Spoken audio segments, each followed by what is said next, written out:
sabi ko po sa kanya, tinawagan ko siya. Sabi ko, Pong, bakit ka umatras? Gusto mo ba umatras din ako? Ang sabi po ni Pong, wag. Sapagkat sa susunod na eleksyon, sasamahan mo ko.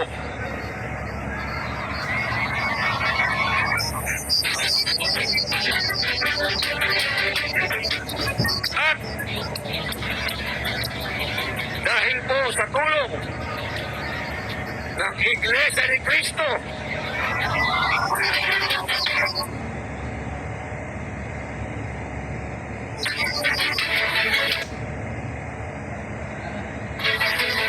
ang inyo pong lingkod ay naging number 1.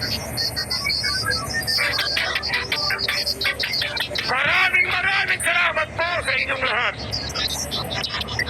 Ngayon po, dumating na po ang panahon para ang naging number 1 ay si Dante Marcoleta!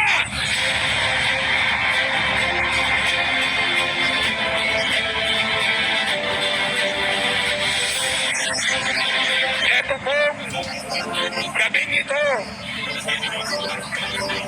hindi ko na po kailangan kumbinsihin kayong lahat. Sapagkat alam ko, lahat ng nandito at sa buong Pilipinas at sa buong mundo, lahat tayo Dante Marcoleta.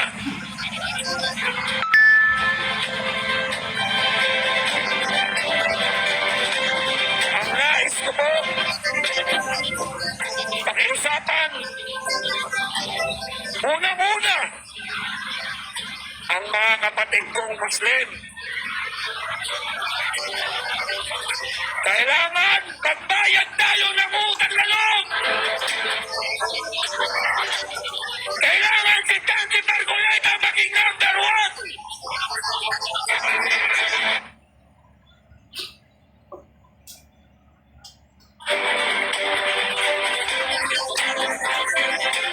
Sa tulong, mga kapatid kong Muslim na nanonood ngayon, kahit kailan hindi tayo nakalimutan ng Iglesia ni Cristo.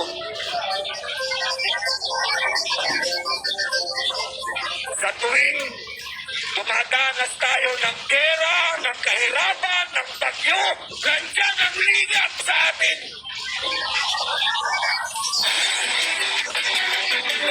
Hindi tayo kailanman iniwan ng Iglesia ni Cristo.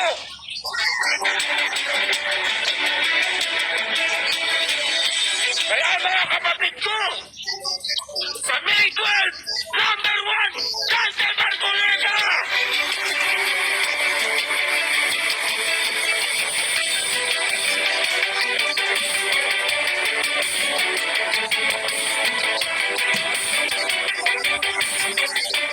Ngayon po, makikiusap po ako sa lahat ng relihiyon dito sa Pilipinas. Mga kababayan,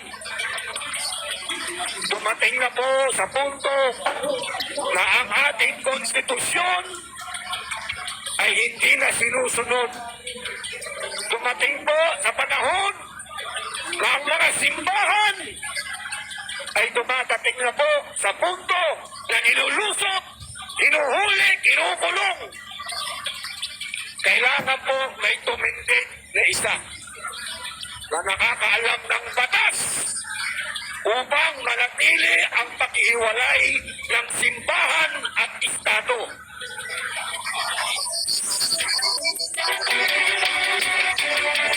Wala pong iba kung hindi si Atty. Rodante Marcoleta!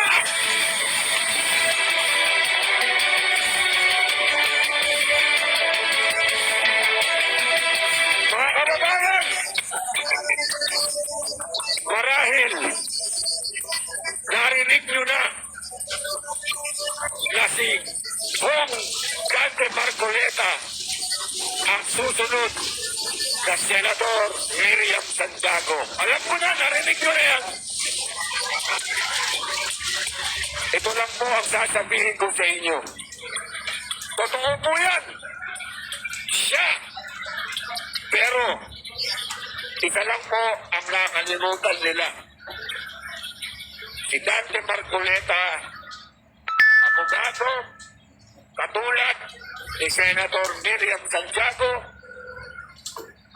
pero hindi po nila naihambing ang isang taong may takot sa Diyos. Napakahalaga po na ang inyong senador ay may takot sa Diyos.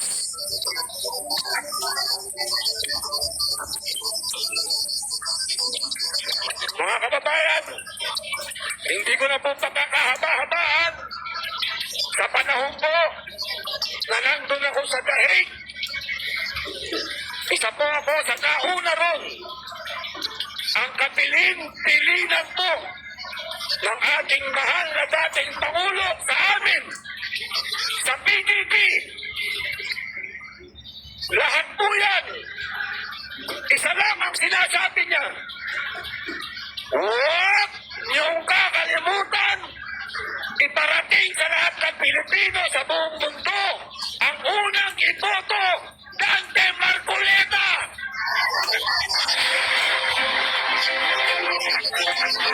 Wala pong kasinungalingan yan. Ang pilit ni Rodrigo Roa Duterte, Dante Marcoleta.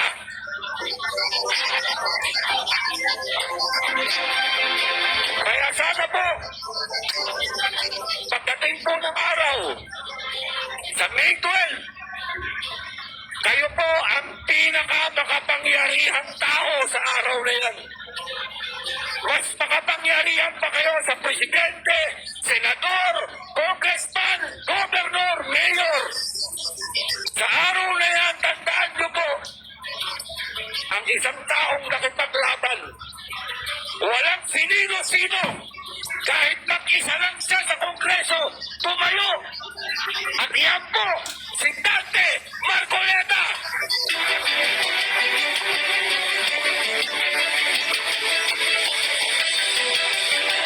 Ngayon, bilang PDP President po,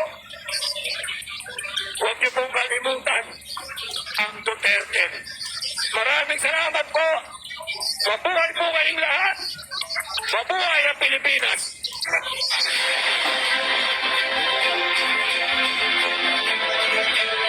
Maraming salamat po, Senator Robin